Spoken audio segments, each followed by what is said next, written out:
Doc Loves the Kids, a local Kitsap County nonprofit organization established in 2015 whose mission is to provide activities, programs, and community support for at-risk youth. They put the you in community. Doc Loves the Kids.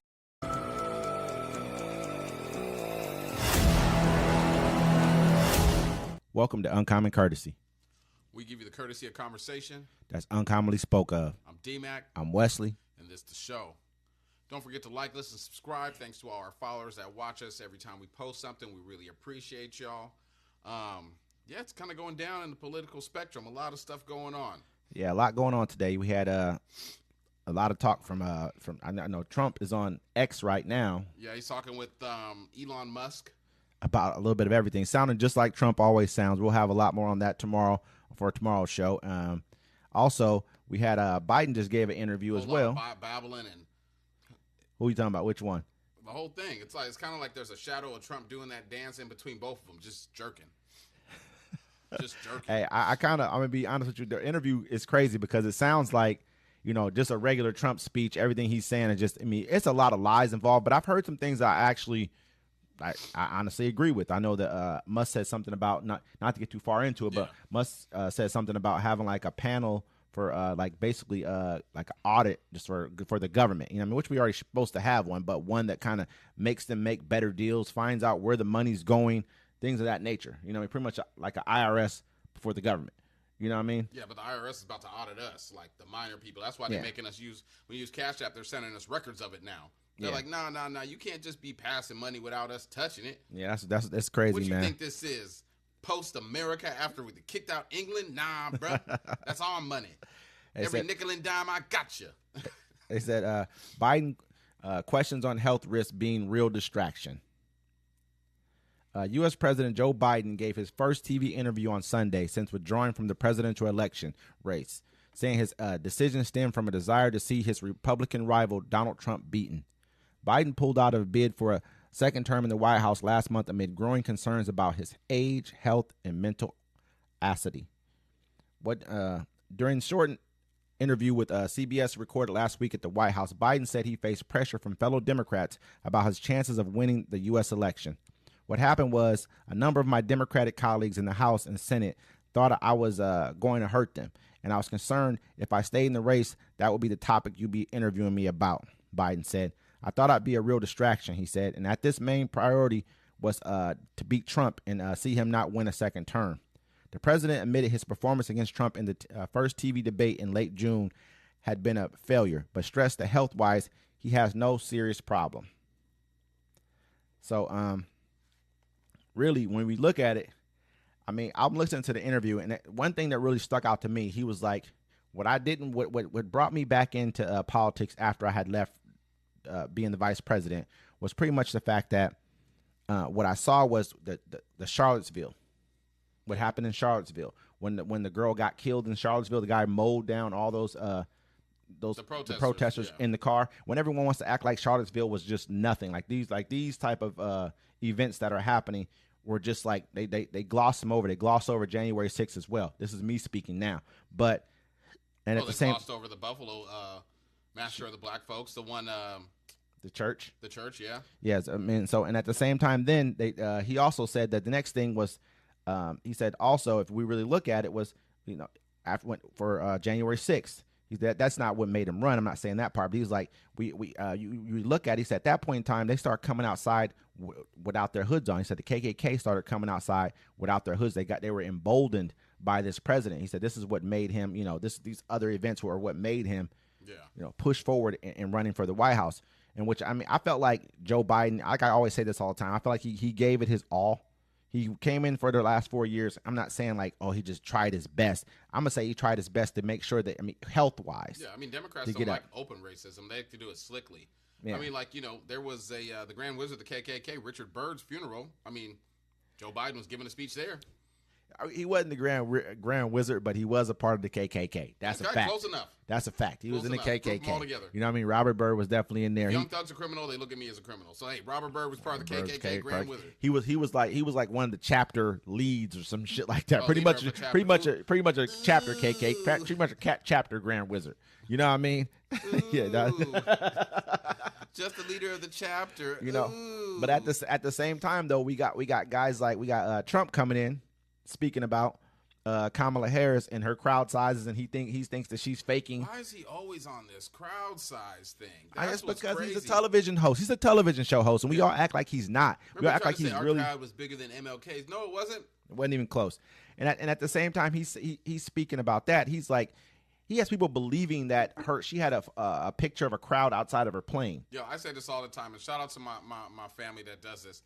If you can make grown adults in America believe wrestling is real, you can make them believe anything. You can make them believe anything. I see him at the wrestling. Pictures. They had the picture of Kamala. She had a speech in the same place he had it, and she had the top rafters filled up, and he did not. Mm-hmm. Now, did they take the picture before he was speaking or after? But I'm gonna tell you like this right now, man. Her crowds are really big. She's doing her thing right now. I think she's energized mostly too because the world is energized against Trump, but at the same time, she's a woman. Yeah, a black woman at that. Again, well, I mean, she's a woman. You got so much at stake for women these times. I mean, last time, huge. What happened? I mean, we got an article on that. I'm gonna speak on in a minute, but yeah, I mean, so at the end of the day, it's like he keeps on harping on this, but he's not even out campaigning as much as he normally would. But he's getting a lot of questions about that. He actually snapped and said, "Ladies, that's a stupid question." You know what I'm saying? Basically, flashed on a journalist about them asking him about whether or not that, you know, hey, do you look at this as why are you not campaigning? And I'm sitting here listening to him, I'm like, dang, they're like, he's not getting out to as many battleground states. He's just not campaigning as much as he was. Well, they're trying to say that he already went to those battleground states. But I mean, he was out campaigning last weekend. Donald Trump had been traveling to campaign events on the jet that was previously owned by convicted pedophile Jeffrey Epstein. The former president's usual mode of transportation, a Boeing 757 jet nicknamed Trump Force One, was temporarily grounded on Friday following what was described by the Secret Service as a mechanical issue that forced him to land in Billings, Montana. After appearing at a campaign rally in Bozeman, Montana, Trump chartered a smaller Gulfstream that was once owned by Epstein, the disgraced financial who was found dead in New York prison cell 2019 while awaiting trial for sex trafficking. He used that 16-passenger jet to fly from Montana to a private fundraiser in Jackson, Wyoming, and then Aspen, Colorado. Now, so he is, and we had to put that in the middle of the article because if we say his name or put that stuff in the art, they make sure you don't see this. All right. Yeah, it's pretty crazy. I'm wondering, did his campaign know this? Oh, they knew. I mean, you got to kind of like know these type of things. You can't have those two names attached because they're already attached. They already have paperwork with his name on it. Like, hey, I know this plane. I've been here before. You'd be like, hey, I left my gum under the seat. It's still here. In a report card from somebody's fourth grade class. That's a bad look. I mean, I understand that jet probably just been repurposed and it's probably like just a private jet inside of someone else's fleet that they're actually just using. Yeah, but still, just to have the former president get on it, that's a bad look. It's a really bad look. That's a really bad look. Yeah. Like he looked at the plane and was like, and it has his name on the side of it now. It said Trump on it. Which one? The new one? The new one or the old one? They got a picture of it. Are you sure it's not the one that I'm just asking because no, you know what I'm saying? Because they saying this is one. So he owns that plane now? Nah. He was just on it. Okay. So he but I yeah, mean, it don't take nothing to wrap another plane. Absolutely, you're right. But it's crazy, man, that they allow them to get that. He allowed his people to put him in a situation like this, to where this could even be a thing that you got an article to read about something like this, man. Like, how you gonna go debate? Be like, yo, how did it feel being in Epstein's plane again? That's all she got to say. All she gotta say. Again. You know what I mean? Because we got you on the flight logs. We got you making calls to him at 3:00 in the morning. Again. I mean, you got to look at it like this. I know that his Only other... you're calling a dude that does sex trafficking at 3:00 in the morning because you're trying to get some traffic. You're talking about I wanted a massage. That's what he's like, hey, I'm looking for some more of the massages I was getting. Like, I mean, you act like you don't have people locally who give good massages. I guess you had to call him for that. Like, you ain't got a homie that you be like, yo, don't talk to me, talk to him. Somebody to call for you. Well, I mean, if you've been doing it for years, you ain't going to get caught. I mean, just like this, I'm like, I'm going to rent that plane. I know it's a good one. It's crazy. I mean, at the same time... you know what I'm saying, his vice president is getting some heat right now. J.D. Vance forced to defend wife Usha against white supremacists. Senator and Vice President hopeful J.D. Vance defends his wife Usha Vance and their children against racist attacks from far-right supremacists. The Ohio senator defended his wife on ABC News this week, hosted by Jonathan Karl. Vance's comments come nearly 1 month after he joined Donald Trump's presidential ticket. Since then, his wife Usha and their 3 children have been subject to a slew of public racist attacks over their Indian heritage. Karl asked the Ohio senator about a recent attack from white supremacist and right-wing media personality Nick Fuentes. Look, my attitude to these people attacking my wife is, she's beautiful, she's smart, Vance told Carl on Sunday. What kind of man marries Usha? A very smart man and a very lucky man, importantly. He said, don't attack my wife, he continues. She's out of your league. Last month, Fuentes said Vance doesn't value his racial identity or his heritage. What kind of man marries someone named Usha, Fuentes said. J.D. Vance also has an Indian wife and a kid named Vivek. All his kids have Indian names. So it's like, what exactly are we getting here? And this is the party that he wants to be the the standard bearer for, is for this party right here. He understands what party he's in. This is the same guy with the same name, Vivek. He had the same situation happen to him. They had to show you who they were. Yeah, one thing also I want to add to this. I hate when they're attacking what a white dude is doing, and then they just throw a black dude in there to like make it like, hey, well, this black guy did this too. Because they just, out of nowhere, they're just like, Carl also asked Vance about Trump's decision to host Fuentes at his Mar-a-Lago estate in 2022. A dinner arranged and attended by rapper Ye, formerly known as Kanye West. I'm like, yo, what does that have to do with anything right now? They got to throw somebody else under the bus at the same time. Under the bus every time. I remember when they had this interview with him, and he was like, "She's my wife. I love her." He really didn't defend his wife like strongly. To me, he seems soft and weak as it is. He has a smart mouth or whatever you want to call it. Kind of he'll smart off like, hey, like that type of. But you're not presidential material, man. I don't ever see you being if I've ever seen a Manchurian candidate, is this guy. He's a robot. Donald Trump loses. But actually, I was reading some articles somewhere that were saying like, yo, they know Donald Trump is going to leave, so they just put J.D. Vance in there because they want him to be the next guy. Mm-hmm. But because he's already paid for. How can he defend his wife? He knows what he's running for and what the MAGA crowd is. They pushed him into the MAGA crowd because they saw that was the movement. That's the strongest movement in from the other side. He wasn't ever going to be able to be a Democrat. The guy who, I forget the guy's name, who like Tim something or something, I can't remember his name. The billionaire guy who he gets all of his money from. He found this kid and he pushed him into being the Republican nominee. He understood he needed to go kiss the ring of Trump to even be able to win the Republican nomination. He gets him in. How do you get a person from being never even ran for public office, runs for senator, I think, in 23. I think he wins the senator, just won the senator seat in 23 or something like that. And now all of a sudden you're a vice presidential nominee. How do you get a guy that was running a reality TV show and say it again, had failed businesses, and he just became president? Say it again. It's crazy, man. He did it. I feel like he's more of a self-made person. He built himself to get to where he was at with that, because nobody thought he was ever going to win. And he spoke to the common man, not even the common man, the common Republican man, I guess you want to call it. I want to say racist, but we'll leave it at that. When you're white in America and you're a male, the world is your oyster.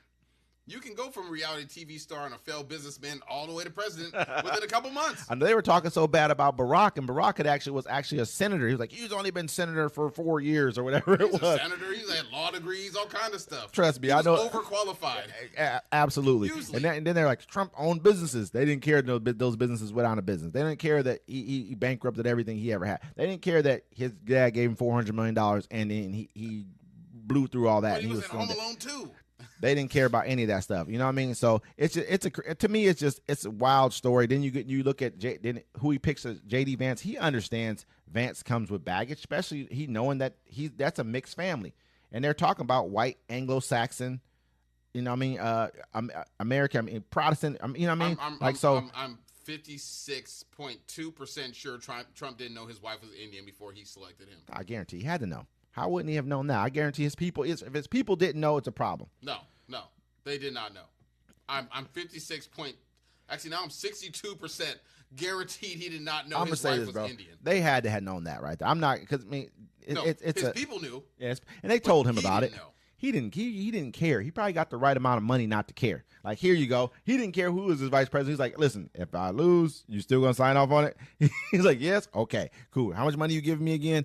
All right, we're good. He didn't care about that part. That part did not register to him at all. He was like, hey, who cares? I got $5 right now. He don't even know what JD stands for.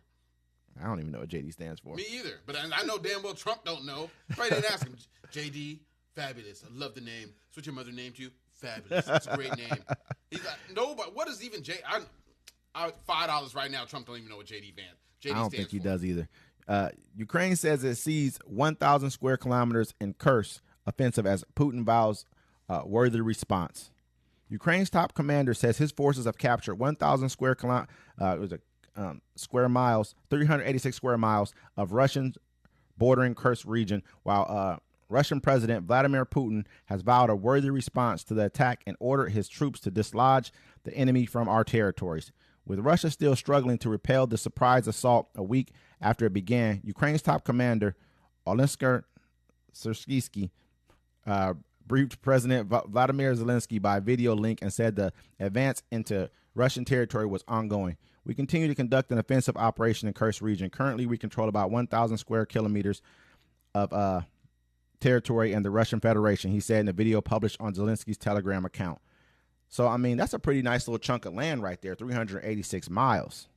That's a nice little chunk of land. I mean, they basically are, to me, I mean, what I'm hearing is they're going into the region, they're taking a piece of their land, even though they're lacking, they're like running low on troops. You know, they can't even, Russia has so many more available troops than what they have. Hell yeah, they're kidnapping them from India. Kidnap them from everywhere. You know what I'm saying? They got so many way more available troops than what they have. But now they're just looking at this from like a trade-off standpoint, kind of like, okay, if I take some of your territory, because this is like this region right here has like a major natural gas pipeline that runs through Ukraine into Eastern Europe. That kind of that's just how they were supplying a lot of their natural gas. So if you want to get back to supplying natural gas to Eastern Europe, that's where a huge port. I think they're accounted for like I want to say like a huge portion of Russian natural gas sales were going to Eastern Europe before the war started.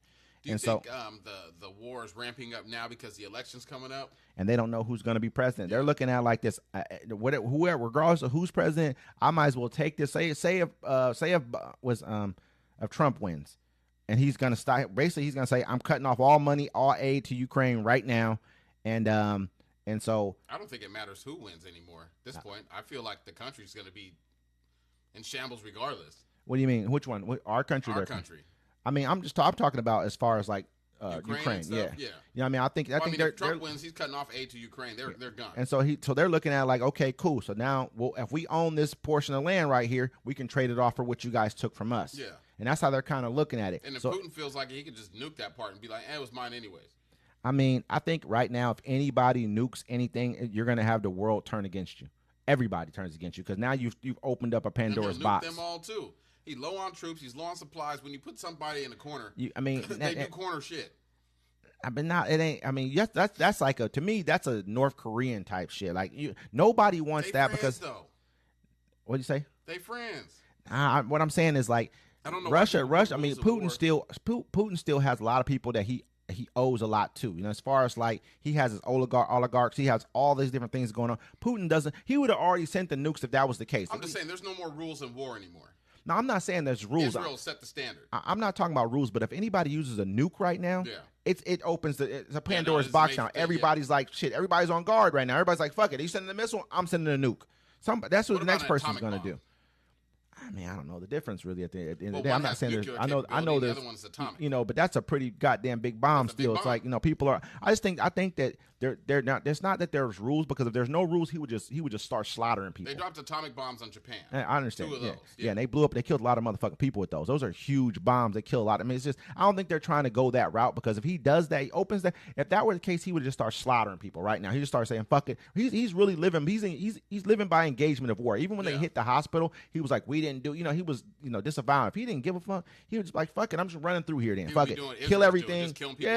But he understands that. Yeah, I blew up this elementary school full of kids because one of them knew the leader and he was writing pictures. And they just did that. They just did that over in Gaza. Just here recently talking about it was like they said they killed 90 people or something like that. I think there are 22 militants in there. But we don't know. Nobody knows. But I know the people in Palestine. They said that the Palestinians said there weren't any. But so this is what I mean. It's just like right now we're at a point right now like. Just watching Ukraine even digging deeper into Russia right here, it speaks volumes. You know what I mean? It's like what it's doing is shocking awe to the Russian people. It's bringing the war to their doorstep. Yeah. It's like that's what Zelensky's saying. He's like, you know what? I'm gonna start bringing the war to you, so your people feel it, so they can start talking to you. Sometimes, man, you know? It's like just like. I mean, Lord forbid anybody attacks us here in America, but it's easy for us to look around other countries and be like, we should do this, we should do that. But when it hits our doorstep, you got a different attitude about it. You're like, wait, whoa.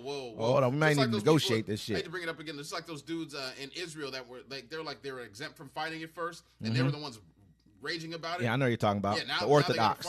The Orthodox, you know what I'm saying? Orthodox. Yeah. And I mean, it's exactly what it is. I thought it was a brilliant strategy. I mean, because 386 miles. I mean, now you're I think they had to like remove like either it was like 700,000. It was a lot of people they had to like actually uproot and move out of their territory. The same people who are getting to sit around in their house at home and watch a war on television are now having to get their asses up and they have to be evacuated like you just did to the people over in Ukraine. Yeah. And now the more you hit them at home, the worse it is. Now they got to move troops to defend another territory, and they, you know what I mean. Now the people are like, yo, maybe we need to end this war because I want to go home and watch Russian Jeopardy. Yeah, and a lot of people are. This other guy came on. He was like, yeah.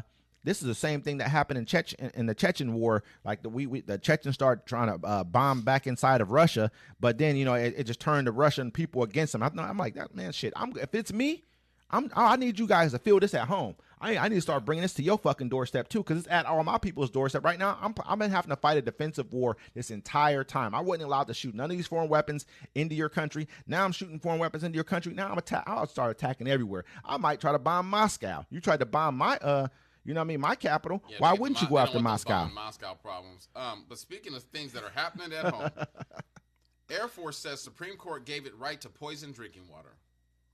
The United States Air Force is claiming that it cannot depollute drinking water that is contaminated with dangerous forever chemicals because the U.S. Supreme Court has stripped federal regulators of the authority to make them clean it up. In June, the Supreme Court overturned the Chevron deference, a 40-year-old doctrine that required judges to defer to a federal agency when determining the meaning of any ambiguous laws that agencies should try to enforce. The Air Force has claimed that without the Chevron defense, the Environmental Protection Agency cannot order them to address their own pollution. The Guardian reported Monday. In Tucson, Arizona, several Air Force bases have been polluting drinking water, contaminating it with trilorethylene, a violet organic compound produced in industrial works, and PFAS, or forever chemicals, which do not naturally break down. These chemicals can accumulate inside of the human body and have been linked to a myriad of severe health problems. In May, the EPA ordered the Air Force and National Guard to develop a plan to address the pollution, which will cost them an estimated $25 million. It's just 0.1% of the Air Force's budget. The Air Force refused, stating that the EPA's order cannot withstand review, and therefore they wouldn't be beholden to it, according to The Guardian. So they basically said, fuck you. Fuck you. I'm not cleaning this water up. I don't care who gets this stuff and this forever chemicals in their body. Because the Supreme Court ruled against the Chevron ruling, and now they don't have to clean it up. So, I mean, this is where we're heading. Like we keep on talking about it, we're gonna have to end up doing that 2025 and letting people know. I know they changed the name to something else now. They're trying to like turn it into something else, but all this stuff is back basically what this is all what they've already talked about doing, and the Supreme Court primed the pump for them, and now we're here. Man, Project 2025 is 900 pages. They ain't throwing nothing away. No, I'm not saying they threw it. $900 book. Yeah, you can change the name. I wouldn't throw that. 900 pages. I don't think they threw it away. I think they're just trying to like. It's still there. Trade the name away from what you took time. If you got something you wrote that's 900 pages, you took time, and this is the effect of it, folks. We're gonna have dirty water. Your kids are gonna drink dirty water, and this is not gonna be Flint, Michigan, where you just get to ignore it for years, and because Flint still doesn't have clean water. I mean, they said they Ohio River's still polluted. Yeah, they said that they're trying to like. I know I was watching Gretchen Whitmer. I really like her, man. I think that she's a fireball. I really think she should run for a higher office at some point in time. They should give her a cabinet appointment. But she said that Flint they cleaned up they said most of it's clean. They said most of the pipes have been dug out and put back in. He says there's still like maybe 5-10% left that they have to redo. They said done a good job of that. That's huge because people don't really realize that's old America. All that shit over there, that's like all the Midwest. That's like you got to remember. I'm from the Midwest. At the same time, like they used to put fluoride in our water. I think they still do, and that's like I heard that's not good for you to put fluoride in your water. What they did, they just went cheap, and he decided to use a different river source, and so the water got in there, and it created all that stuff because it was dirty water to begin with. Yeah, inside of the pipes and everything. Yeah. I mean, at the end of the day, this like when you look at the Air Force, if they're gonna say they don't give a fuck, imagine what a corporation's gonna do. They're gonna really say they don't give a fuck. This is the government. They normally would just try to do the right thing because it's your money. It ain't nobody. They don't give a fuck whose money it is. Yeah. They're like, it's your money. It's a corporation. That's their money. Therefore, it's not 1%. It's 0.1% of their budget. Nothing. They said, nah. No, we're not cleaning it up. Take us to court, and they know they could probably beat them in court. You know what I mean? That's how they see it, man. This is where we're going right now. Where you're gonna have the government polluting your water and not caring about it. Imagine what a business is going to do. Let me foreign investors pull out a record 15 billion from China in a quarter. China's economic slowdown has been a very worrying investors and increasing pessimism, forcing them to pull out their money from the country. The recent shocking investment numbers are proof to it, which shows foreign investors have pulled out a record 15 billion from China in just the last quarter, April through June 2024. As per the latest data released by the State Administration of Foreign Exchange, the direct investment liabilities in China's balance of payments fell almost 15 billion in April through June quarter, only the second time the figure turned negative. For the first 6 months, it was down about 5 million. As per a report by Bloomberg, if the decline in the investment numbers continues for the remaining year, it will mark the first annual net outflow since at least 1990, when comparable data began.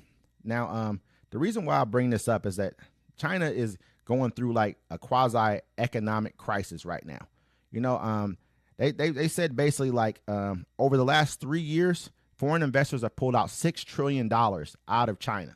You know, and this is like a big part of it is like the short term of it all is that over in the EU, they've been having basically EU's putting tariffs on Chinese goods. They put them on their EVs up to 37% tariffs on their EVs because China is subsidizing all their car makers, manufacturers. They're subsidizing. That's why people are like, these Chinese cars are great, but they're cheap. It's because the government subsidizes them so they can make them cheaper and then dump them in our markets, the U.S. market. That we won't let them have them over here either. And they were dumping them over in Europe, and they were outselling all the car manufacturers they had who had to compete on a level playing field. But the playing field's unlevel because the government's subsidizing these manufacturers so they can make their cars way cheaper. They're like, yeah, them China EU cars is. They're like, this is $30,000, but in our country that car would be like 85 to 100 because of what it is. Damn, like a Land Rover, like a Range Rover and shit looking car. That shit would have been like 100 and some thousand over here. The world is squeezing China right now. What'd you say? You feel the rest of the world is squeezing China? I mean, absolutely. I feel like they have to because China's been cheating for a very long time, man. If we can't, our businesses have to come over there and give away their proprietary information. They have to, they can't do a bunch of shit in their country. They can't even make certain investments in their country. We can't buy things in their country, but then they can come over here and do whatever the fuck they want. Yeah, America's for sale. I mean, they've been doing this all over the world. You're driving down the street and the signs in English and Spanish. Let's not play dumb here now. I'm not saying you are. I'm just saying like. No, yeah, absolutely. And another thing with China, like right now. DSHS, they be like, yeah, it says it to you in English, then it say it right in Spanish. So I'm like, wait a minute. I mean, don't get me like, and at the same time too, they saying that China's economic growth. I know it's not much. They said it was projected to grow at 5%, but it came in at 4.7%. At the same time, they're saying that their export target growth was like 10%, and it came in like at 7%. These sound like small numbers, but when you're talking about $1 trillion economy, that's a lot of money. You know what I mean? And then they said basically their local governments owe debt between $7 to $11 trillion, and $800 billion of that is at risk of default. And a lot of that is guaranteed backed up by the government. You know what I mean? If these things start defaulting, which they think they will, because a lot of this debt that they had came from them, building transit stations, building, housing developments, all this kind of stuff that they really didn't need. They were just building stuff. China's like, well, shit, we got to keep 1.4 billion people. I know a lot of them are kids too. We got to keep 1 billion people, whatever, working. We got to keep them moving. Because if they're not moving or not working, not making no money, what they going to do? They're going to turn on the government. They're going to be pissed. Like, okay, we ain't got no money. We not eating. So what they do? When they paid in full, he said, I ain't eating. When he stopped eating, he was like, man, my money coming short. Why the money coming short? Yeah. He was like, because I ain't eating. That's what happens. When the motherfuckers stop eating, they start looking at you look like food to them. He's like, you got 6 bricks in that bag right now? In that bag right now. 14 keys. 14 keys? 14 keys in that bag right now? You know what I mean? And so that's basically what the people are looking at looking at the government like right now. So the government's doing shit like this. They're like, man, look, they told this company, look, you owe us $12 million from 30 years ago. Basically, they said this people made a deal 30 years ago that they didn't pay taxes on, so now they need to pay it right now. That's how bad the government is right now over there, fucked off over there. Like that, I'm like, yo, but like a car came too close to me and my life flashed before my eyes. Now remember, you owe me $20 from 1989, 1996. So yeah, it's crazy, bro. Like this is like people don't we're not paying attention to. Is China's going through a severe economic crisis right now, and we have to pay it because that makes a person more dangerous sometimes too. Yeah, when you are going through gets something. You out of crisis. Exactly. You know what I mean? War is war. Look at America. We do it all the time. Yeah, it not only gets you out of crisis, it redirects attention on shit. I can send now. I need you for war. Suit up. I got a job for you. Send your ass over here to war. You know what I'm saying? I need you to build war equipment. I need you to do this. That's the type of shit people do. So we need to really pay attention to this. Is why I'm bringing it up, because it attaches back in, and at the same time, it hurts them trying to help out Russia in this type of a thing. Yeah. This is all stuff that's good for us to a degree too. If we can hurt you, that means you can't help our enemies. You can't take as much money out of your bottom line to go and help people who are trying to hurt us right now. Yeah. So yeah. And so, I mean, there's one more thing I'm going to say before I let you guys go. My colleague told me not to talk about it, but it's so important to me. It's hurting my feelings right now. It's crazy. Breaking is kicked out of the 2028 Summer Olympics. It should have never even been in the. Go ahead. I'm sorry. Nah, man. Let me stop. Go ahead. Let me have my moment. Okay, they're bringing other sports back. They're bringing lacrosse, cricket, baseball, and softball. The real sports. The real sport. What do you mean they're bringing them back? They're bringing flag football. That's not even a real sport. You're crazy. It's better than breakdancing. They can't bring real football. They can't bring real football into. One sport, however, is being removed from the 2020 Olympics. Breaking. Breaking won over the hearts of many in 2024 Olympics in Paris.